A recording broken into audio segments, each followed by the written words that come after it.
자, 열심히 믿음 생활을 했어요.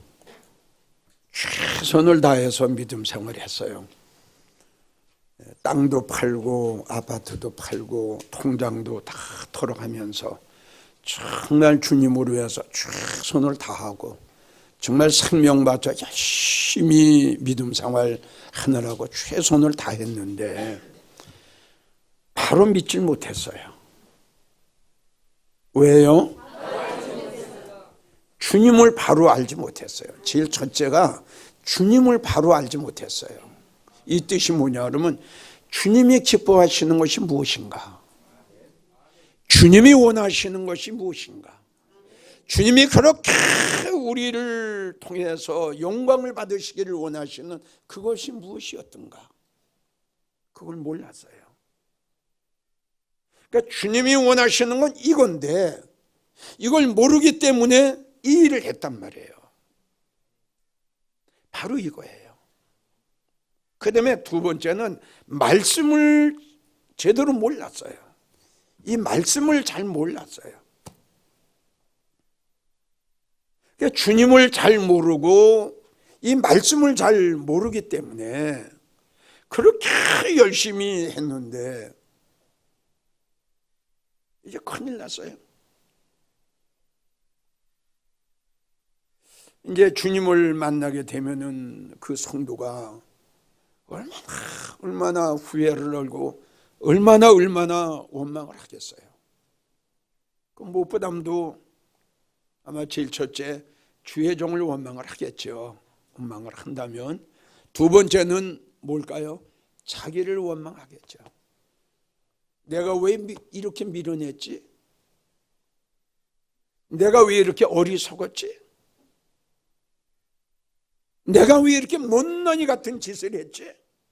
내가 왜 이렇게 분별력이 없었지? 맞죠? 설교를 하는 주의 종들도 마찬가지예요. 예수님 만나서 책망 듣지 않고 악하고 게으른 종아, 무지한 종아, 몰지각한 종아, 하나님 앞에 책망을 받지 않으려면 목사도 주님을 바로 알아야 되고 이 말씀을 바로 알아야 됩니다. 주님을 바로 알아야 바로 가르치고요. 말씀을 바로 알아야 성도들에게 바로 가르치지요. 내가 주님을 바로 알지 못하고 내가 말씀을 바로 알지 못하니 성도들을 바로 가르칠 수 있나요? 성도들은 목사님의 가르침에 순종하고 따를 수밖에 없죠.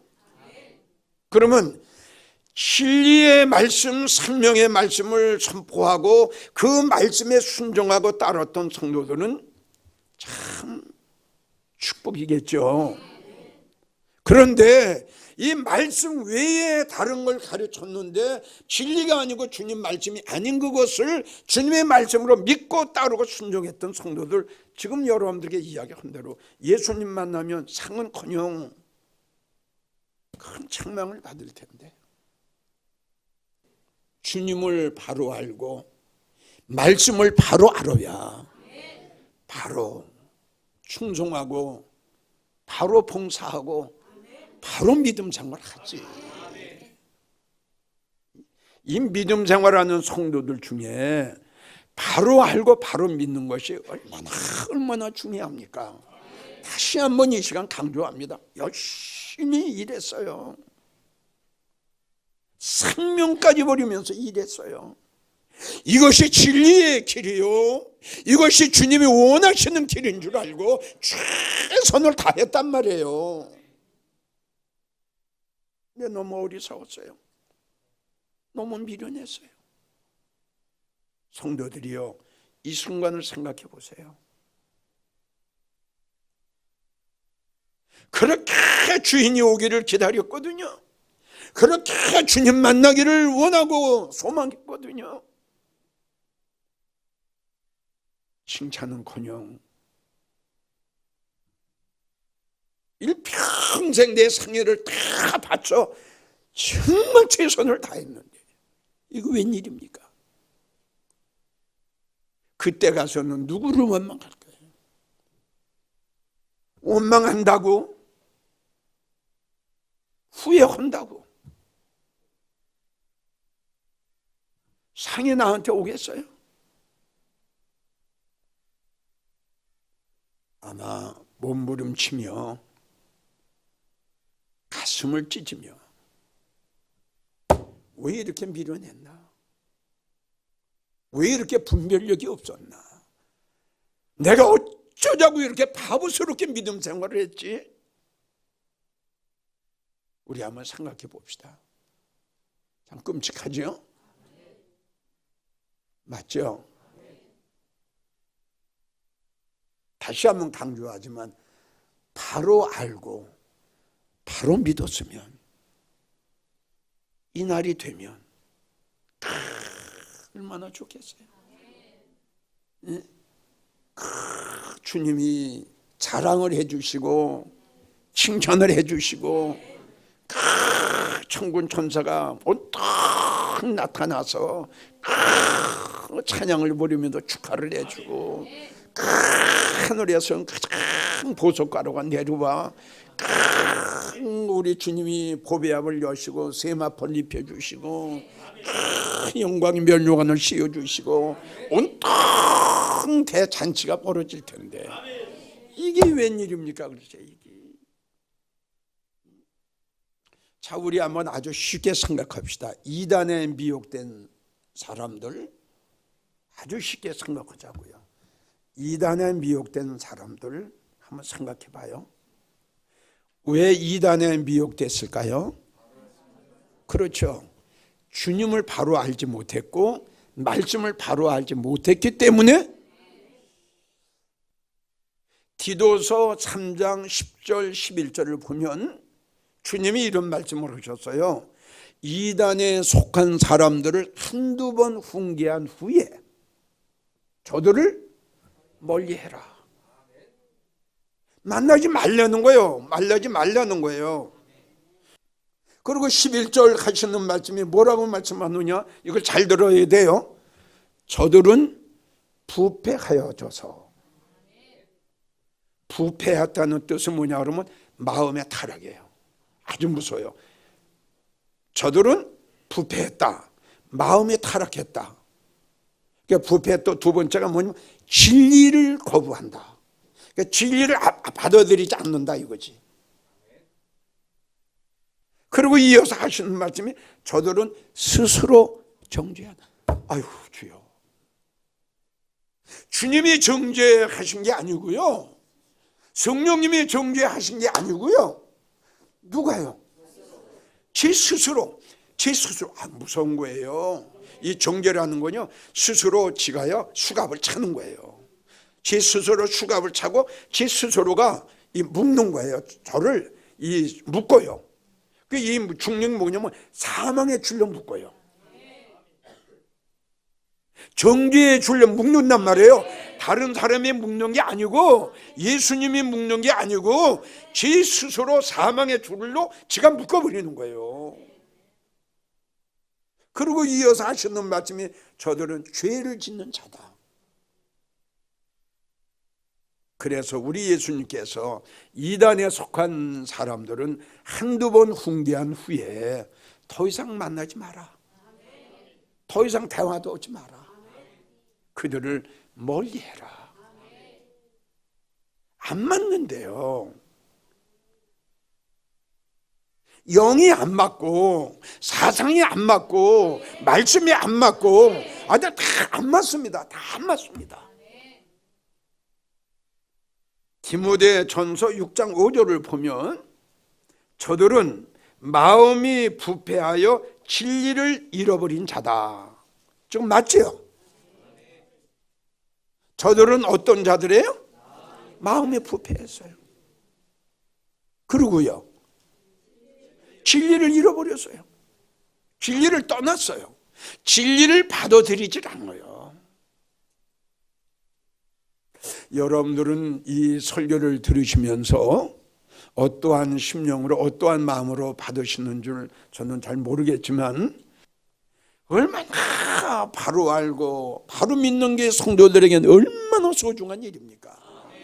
성도들이 지금 우리 주위에는 예레미야 50장 6절에 있는 말씀과 같이 격길로 끌려가는 성도들이 얼마나 많은지 몰라. 수없이 몰라. 아모스 2장 보면 따라가던 곳에 속았다. 지금 따라가고 있는 성도들이 얼마나 많은지 몰라. 우리 한국교회 기성교회 성도들의 숫자는 줄어가고 이단의 성도들은 빠진 사람 착근들어만 간다 하니 이게 어찌 된 일이요? 누구 책임이요? 이유가 뭡니까? 바로 그겁니다. 주님을 바로 가르치고 말씀을 바로 가르치면 될 텐데 이게 그렇지 못하다는 결론이다 이겁니다. 보세요. 따라가던 곳에 속았다. 왜 따라갔어요? 그렇죠. 생명의 길인 줄 알고 진리의 길인 줄 알고 그게 주님 가신 길인 줄 알고 따라갔다. 따라가다 보니까 이게 아니란 말이에요. 그러면 수십 년 동안 충성하고 봉사한 그 지나긴 세월 그 충성 봉사 어떻게 될 거냐 이거죠. 여러분 다시 한번 강조해요. 바로 믿으세요. 그러려면 바로 아세요. 그래야 여러분 후회 안 해요. 디모데후서 3장 8절도 이렇게 말씀하셨어요. 저희는 진리를 대적하니 진리를 안 받아들여요. 이들은 마음이 부패한 자요. 또 말씀하셨어요. 마음이 타락된 자요. 믿음은 버려온 자다. 믿음을 버렸다는 거예요. 이 말씀을 잘 들어보세요. 네? 우리가 주님을 만나는 것도 믿음이에요. 이 험악한 세상과 싸워 대적하며 주님 앞으로 한 걸음 한 걸음 나아가는 것도 믿음이랍니다. 우리가 마지막까지 주님께 붙어 있는 것도 믿음이랍니다.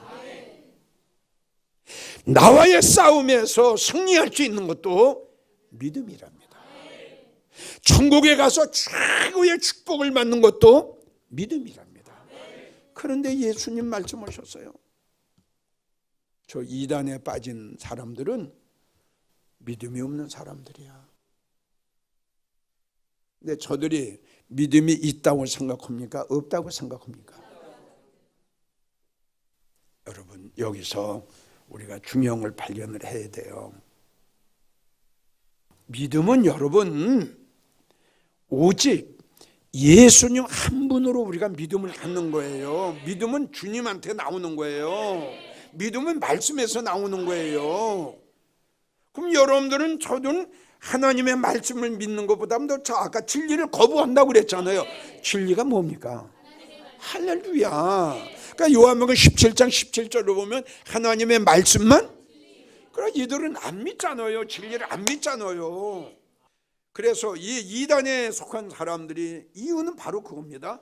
주님을 바로 알지 못했고 말씀을 바로 알지 못했기 때문에 속고 미혹당하고 유혹당해서 가지 말아야 할 곳을 따라가게 되는 거죠.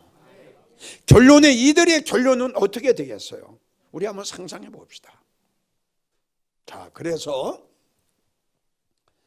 제일 첫째 뭘 바로 알아야 되느냐 이걸 좀 강조하고 싶은 거예요. 뭘 바로 알아야 되느냐 이 시간 제일 첫 번째 말씀드리고 싶은 것은 구원은 하나님하고 예수님하고 나하고 1대1이다. 그럼 많은 말씀 중에서 내가 왜 이 말씀을 선택했느냐 그러면 아까 말씀드린 대로 우리 한국교회 성도들의 병이 아주 무서운 병이 몇 가지가 있는데요. 그 중에 한 가지 병이 뭐냐 그러면 큰 교회 나가는 성도들을 또 유명한 목사님이 있는 교회 나가는 성도들 성도가 많이 모이는 교회 나가는 성도들은 이 구원에 대한 문제에 대해서 그렇게 심각하게 생각을 안 하더라고요. 그 왜 안 하냐 그러면 내가 나가는 교회는 이런 교회, 내가 나가는 교회 목사님은 이런 목사님, 이걸 생각하는 거예요. 이거는 아주 성도 입장에서 볼 적에는 너무너무 위험한 일입니다. 진짜 너무너무 위험한 일인데 이걸 성도들이 모르는 거예요. 자, 성도님들 우리 한번 생각해 봅시다. 큰 교회 좋아요. 자, 그런데 마태복음 23장 주님께서 말씀하시기를 겉으로는 아름답게 보이나 그 안을 들여다 봤더니 사람들의 죽은 시체, 각종 더러운 것들이 가득하게 쌓였다. 자, 그러면 이런 교회 나가는 성도 어떻게 되겠어요? 과 있을진저 이렇게 말씀하셨거든요. 죽었어요. 죽은 사람들의 시체가 가득하다고 그랬어요. 근데 겉으로는 참 아름다워요. 너무 아름다워요. 너무 웅장해요. 너무 화려해요. 겉으로 볼 적에 살아있는 교회 같아요. 근데 주님께서 말씀을 그 속을 들여다보니까 이게 죽었네. 에스겔 37장을 보십시오. 여러분들이 나가는 교회가 에스겔 골짜기가 아닌가요? 많은 죽은 사람의 뼈가 얼마나 많습니까? 성도님들, 성도 많이 모이는 교회 나간다고 자랑하지 마세요. 그거 아니랍니다. 과연 이 교회에 생명의 말씀이 선포가 되느냐? 과연 이 교회는 살아있는 교회냐? 과연 이 교회는 성령 충만한 교회냐? 오직 이 교회는 그리스도 예수의 사랑과 은혜가 공급되고 있는 교회냐? 이게 문제지. 이 설교를 들으시는 성도님들 제발 부탁합니다. 정말 부탁하고 애원합니다. 여러분들 열심히 충성하잖아요. 열심히 봉사하잖아요. 그럼 우리가 예수님 만나고 천국 가서 그 대가를 받아야지요. 오히려 예수님 앞에 책망 들으면 어떡하려고 그래요? 좀 생각들을 깊이 하세요. 이 에스겔 14장 14절을 보면은요, 노아의 아들이 거기 있을지라도, 욥의 아들이 거기 있을지라도, 다니엘의 아들이 거기 있을지라도 이 세 분은요 대단한 믿음의 사람들이에요. 욥의 믿음 보세요. 얼마나 대단합니까? 말로 할 수가 없잖아요. 다니엘 보세요. 여러분, 총리를 버려요. 생명을 버려요. 믿음의 종교를 지키기 위해서 사자고를 택하지 않습니까? 아멘이에요. 이 세 사람이 다 믿음의 사람이에요. 근데 우리 하나님이 이렇게 말씀하셨어요. 자기의 믿음으로만, 할렐루야, 자기의 믿음으로만.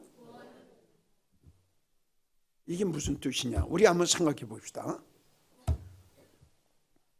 사과 나무에 사과가 한 10,000개가 열렸어요. 사과 나무에 사과가 10,000개가 열렸어요. 다 똑같아요? 사과 하나하나가 상품이 되느냐 상품이 못 되느냐. 그 사과나무에 10,000개가 열렸다고 그래서 다 사과가 똑같은 거 아닙니다. 맞죠? 벌려먹은 사과 있죠. 설육은 사과 있죠. 또 벌레가 먹은 사과 있죠. 진딧물이 묻은 사과 있죠. 자라지 않는 사과 있죠. 근데 큰 교회에 나간다고 다 구원이 만사형통입니까? 성도님들 정말 이 설교를 잘 들으세요. 다시 강조해요. 다시 강조합니다. 내가 나가는 교회는 이런 교회야, 내가 나가는 교회 목사님은 이런 목사님이야, 내가 나가는 교회는 성도가 한 10만 명 돼. 이거 성도님들 구원하고 교회 크고 유명한 목사 있고 성도 많은 거하고는 해당이 안 된다는 걸 분명히 주님의 이름으로 여러분들에게 경고합니다. 정신 차리십시오. 아무 구원의 문제와 그거하고 나하고 상관이 없습니다. 진리의 말씀이 선포가 되느냐, 그 교회가 살아있느냐, 그 교회가 깨어있느냐, 그 교회에 하나님의 눈과 마음과 하나님이 계시느냐, 이게 문제지. 주님이 떠나신 교회, 생명의 말씀이 없는 교회, 생명의 말씀이 선포되지 아니하는 교회, 사람들만 모였다 헤어지는 교회, 아무리 성도 많으면 뭐합니까? 베드로전서 4장 17절을 보면, 베드로전서 4장 17절 우리 하나님 말씀하셨어요.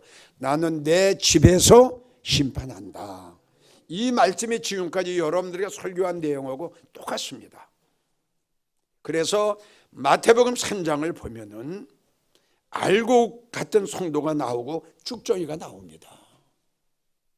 마태복음 13장을 보면은 좋은 성도가 나오고 못된 성도가 나옵니다. 하나님 심판하시겠다는 거예요. 마태복음 25장을 보면은 우리 하나님께서는 양 같은 성도와 염소 같은 성도를 나는 가려낼 수밖에 없다. 에스겔 9장 6절도 우리 하나님 말씀하시기를 나는 내 성소에서부터 심판을 시작한다. 제일 첫째가 영적 교만한 자들, 잘 믿지도 못하면서 잘 믿는 척하는 성도, 성령을 받지도 못했으면서 성령 충만한 척하는 성도들, 깨닫지 못하는 성도들, 교만한 성도들, 하나님께서는 이런 성도들부터 심판하시겠다는 거예요. 결론입니다. 사랑하는 성도 여러분, 지금 우리나라는 국가적으로도 굉장히 참 불안하고 또 교회적으로도 상당히 불안합니다. 여러분들이 잘 아시는 종교인 과세 실시가 됐습니다. 또 그것보다 더 우리가 경계해야 될 것은 차별금지법.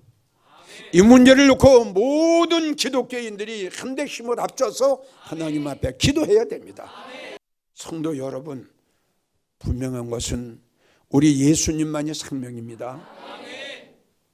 다른 것은 생명이 될 수가 없습니다. 우리 예수님만이 구세주입니다. 다른 사람들은 우리 영혼을 구원할 수 있는 사람이 이 세상에 아무것도 없습니다.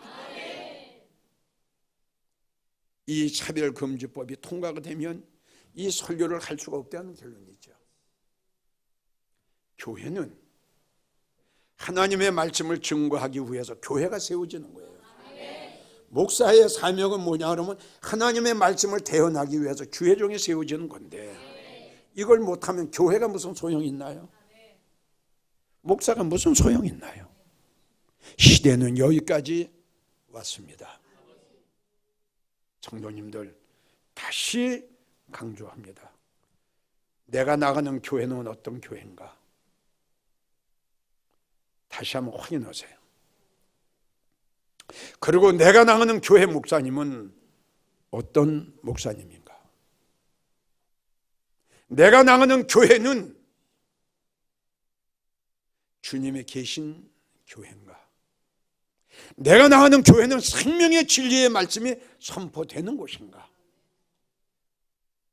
여러분들이 살고 죽는 문제가 여기 있고, 여러분들이 믿음 안에서 성공과 실패가 여기 있다는 걸 분명히 아시고, 새해에는 주님을 바로 알고 말씀을 바로 알고 여러분들을 인도하는 주의 종을 바로 알아서 주님 만나는 그날이 되면 여러분들이 칭찬받는 여러분들이 되시기를 주의 이름으로 부탁합니다.